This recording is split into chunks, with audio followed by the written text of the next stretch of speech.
High friends, welcome back to my channel Rama's kitchen ওয়ার্ল্ডে তোমাদের সবাইকে স্বাগত। তোমরা কেমন আছো? আশা করি ভালোই আছো, আর আমিও ভালো আছি। চলে এসেছি রান্না করতে। তা আজকে সিম্পল একটা রান্না।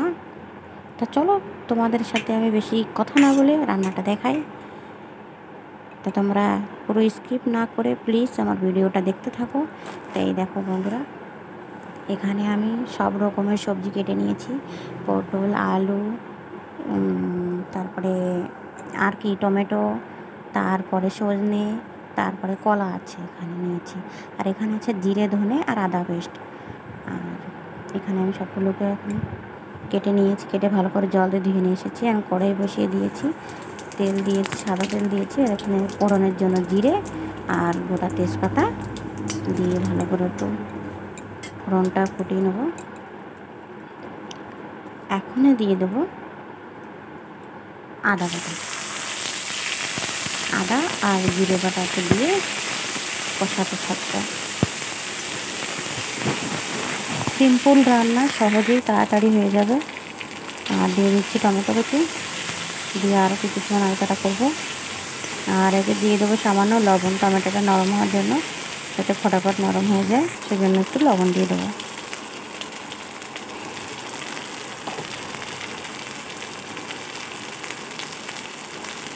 এখন দিয়ে দেবো হলুদ গুঁড়ো, দিয়ে আরও কিছু সময় একটু ভেজে নেব।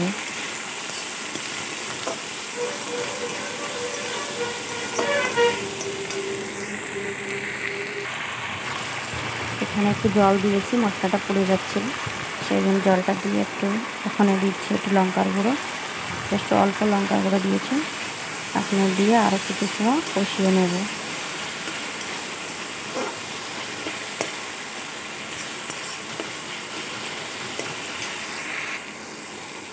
কষানো হয়ে গেছে, এখানে দেবো চেরা কাঁচা লঙ্কা, দিয়ে আরও কিছু সময় ভেজে এখানে দিয়ে দেবো কেটে রেখা সবজিগুলো দিয়ে দেবো।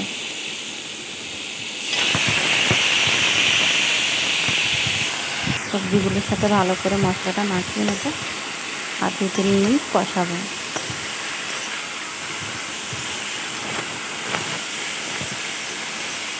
গরমের দিনে এরকম পাতলা করে একটা তরকারি রান্না করলে খেতে কিন্তু দারুণ লাগে।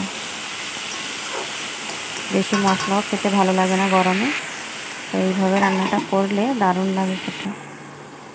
ঢাকা চাপা দিয়ে রাখলাম কিছু সময়। এখন দেখো সুন্দরভাবে কষানো হয়ে গেছে।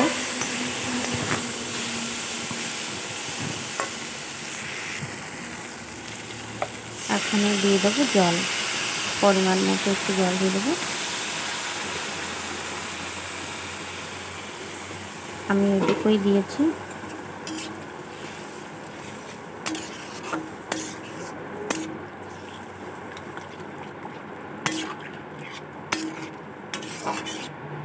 নাড়াচাড়া করে ঢাকা চাপা দিয়ে রেখে দেবো। 5-6 মিনিট ফুটিয়ে নেব। দেখো তরকারিটা ফুটে গেছে, সব কিছুই ভালোভাবে সেদ্ধ হয়ে গেছে। দেখো কতটা সেদ্ধ হয়ে গেছে, সব কিছুই সেদ্ধ হয়ে গেছে। এখন কিছু সময় নাড়াচাড়া করে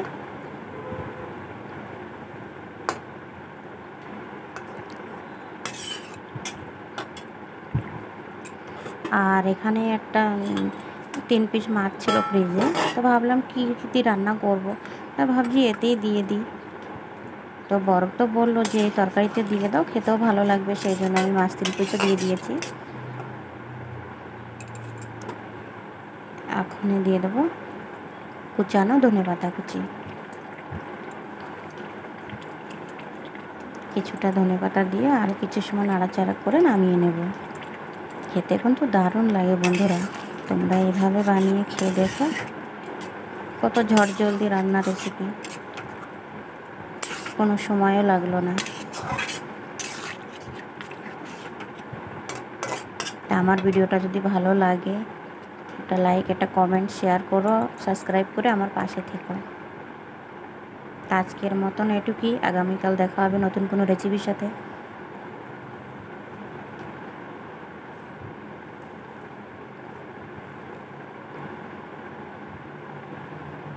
আজকের মতন টাটা।